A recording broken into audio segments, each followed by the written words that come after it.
মাদকের হটস্পটে পরিণত হয়েছে বরিশালের রাজ্জাক স্মৃতি কলোনি। বৃহস্পতিবার ৩রা জুলাই কলোনির স্কুল মাঠে মাদকের অপব্যবহার রোধে সামাজিক আন্দোলন গড়ে তোলার লক্ষ্যে মাদক বিরোধী উঠান বৈঠকে এই মন্তব্য করেন বক্তারা। নগরীর ১০ নম্বর ওয়ার্ডের রাজ্জাক স্মৃতি কলোনি কেডিসি বস্তি নামে পরিচিত। বৈঠকে প্রধান অতিথি হিসেবে বক্তব্য রাখেন মাদকদ্রব্য নিয়ন্ত্রণ অধিদপ্তর বরিশালের উপপরিচালক তানভীর হোসেন খান।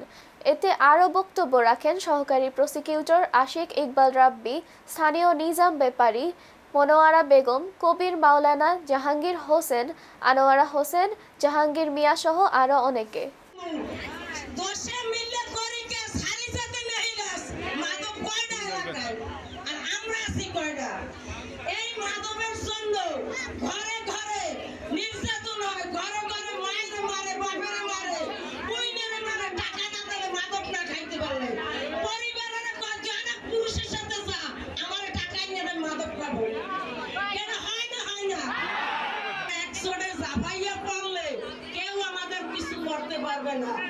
আমাদের হুমকি দেয়, ঘরের খুঁটি থাকবে না, পায়ের মাটি থাকবে না, আমাদের ঠ্যাং থাকবে না। তাই আমাদের ঠ্যাং যদি না থাকে, আমাদের ঠিকানা তিনটা, হয়তো কোপ দিল যেমন মেডিকেল, মামলা দিল যেমন জেলখানা, মাইকে ফেলালে তো মাটির তলে।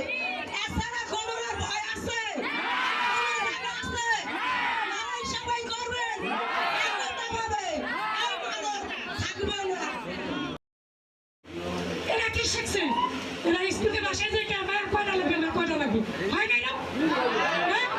হয় না? আপনাদের এমন এমন পরিবার আছে যে মায়েকে বাধ্য হইতে হয় ছেলেকে পোটলা নিয়ে দিতে, হয় না? এমন এমন পরিবার আছেন না যারা নিজের জন্মস্থান কর্মস্থান এই সাইডে এখন আপনারা ঘর ছেড়ে যাইতেছেন না? এই যুব সমাজকে প্রশিক্ষণ দিয়ে তাদেরকে স্বাবলম্বী করছে। তাহলে কেন আমরা কাজটা করেছিল? আমরা সুন্দর একটা আগামীকার সমাজ গড়ে আমরা মাদককে না বলি। এই মাদক সমাজ ক্ষতিকর কথা সমাজের জন্য ক্ষতিকর। আমার ফুলের উপরে একটু প্রভাব পড়ে। আমার ছোট ছোট শিশুরা সকালবেলা এসে বলে, ম্যাডাম অমুককে আজকে এই করছে, অমুকের আজকে ধরে নিছে। এটা ওদের মধ্যে একটা প্রভাব পড়ে এবং যার মা বাবাকে এই আইনের আওতায় আনে। আপনারা কয়দিন থাকবেন? অথবা আমাদের পিছনে এক শ্রেণীর মানুষ বলেছিলেন তারা তো খাইছেন, আপনারাও কি খাওয়ানো লাগবে, লেগে রেডি হয়েছেন।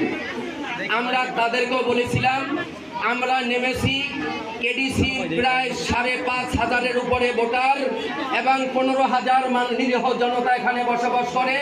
এই ১৫,০০০ মানে নিরীহ জনতার ইজ্জত যেন বজায় থাকে, এই জন্য আমাদের এই সংগ্রাম, অন্য কোনো বিষয় নয়। ঠিক আছে? সরাসরি কি করা বঞ্চনা করা হবে। তারা ওই সমাজ থেকে যে সে একজন মাদক ব্যবসায়ী, সে যে মানুষকে খারাপ করার কারখানা তৈরি করতেছে, তাদেরকে চিহ্নিত করে সরাসরি পুলিশের কাছে হস্তক্ষেপ করতে হবে। আজকে দেখবেন যে গত ২ দিন যাবত এখানে মাদক নিয়ন্ত্রণ অধিদপ্তরের লোকজন আছেন, নিয়মিত থাকেন এবং ওই সময়টুকু এখানে অনেক লোকজনের যে আনাগোনা ছিল আগে, যারা মাদক কিনতে আসতো, যারা মাদক বিক্রি করতে আসতো, তাদের কিছুটা নিয়ন্ত্রণে পাওয়া গেছে। কিন্তু আমরা জানি যে রাত ১০টার পরে যখন এখানে ওই লোকজন চলে যায়, তখন আমারও ঠিক সেই আগের পর্যায়ে মানে ওই সারা দিনের জ্যাম সেখানে কি করে, সেখানে 10টার পর থেকে 12টা কিংবা 2টা পর্যন্ত চলমান থাকে মাদক বিক্রি করা।